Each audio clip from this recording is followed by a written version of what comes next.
Presented by Adya Arnab Entertainment एक चारी। बोला शंकर भगवान की जय। भोले बाबा के जलवा चढ़ाई है गे सुखी दुखवा तो अपनी सुनाई है गे। DJ विकास भोले बाबा के जलवा चढ़ाई है गे सुखी दुखवा तो अपनी सुनाई है गे। चढ़ गेले देखा सुगी सावन महीनावा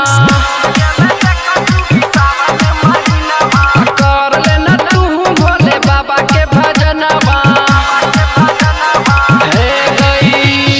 चढ़ गेले देखा सुगी सावन महीनावा कर लेना तू भोले बाबा के भजनवा जाके सुलाताना गंज में नहाई हागे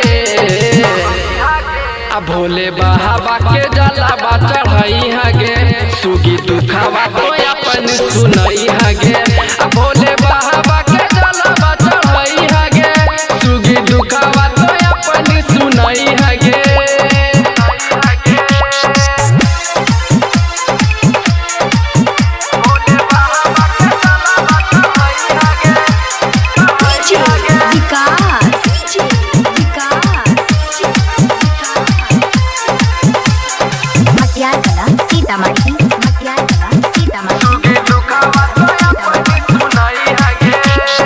पहिला सोमवारी जाके ढारी है तो जलगे है माना जोगा मिली जेते सुगी तोरा पलगे हे गई। पहिला सोमवारी जाके ढारी है तो जलगे है माना जोगा मिली जेते सुगी तोरा पलगे है। जकरा तो चाहे जागे जन्म से ज्यादा जकरा बिना तोहर जिंदगी के यादा ओकरा बारे में भी तनिका बताई है गे। आ भोले बाबा के जलावा चढ़ाई है गे सुगी दुखावा तो अपन सुनाई है गे। आ भोले बाबा के जलावा चढ़ाई है गे सुगी दुखावा तो अपन सुनाई है गे।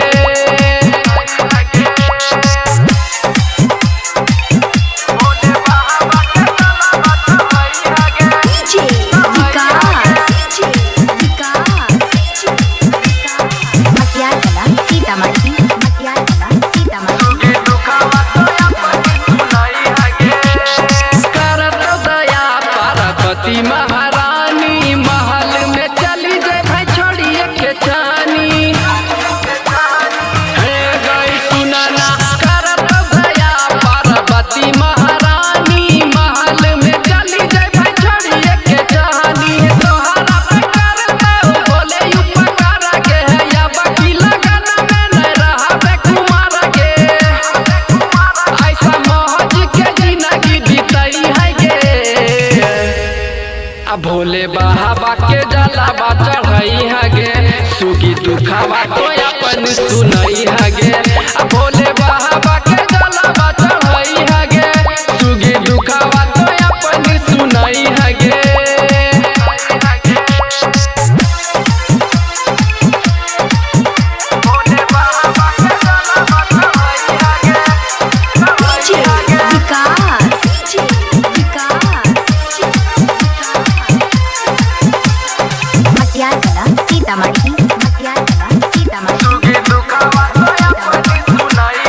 संगम त्रिपुरारी के दिलैली है संग में है रहिया में डूबल जाई है भगती के रंग में।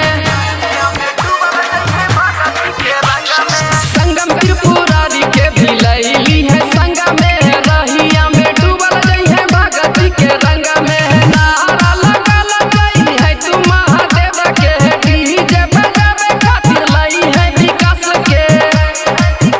संगम त्रिपुरारी का नाम बजाई है गे।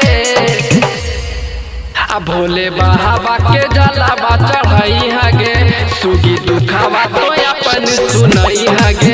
आ भोले बाबा के जलावा चढ़ाई हागे सुगी दुखावा तो अपन सुनाई हागे।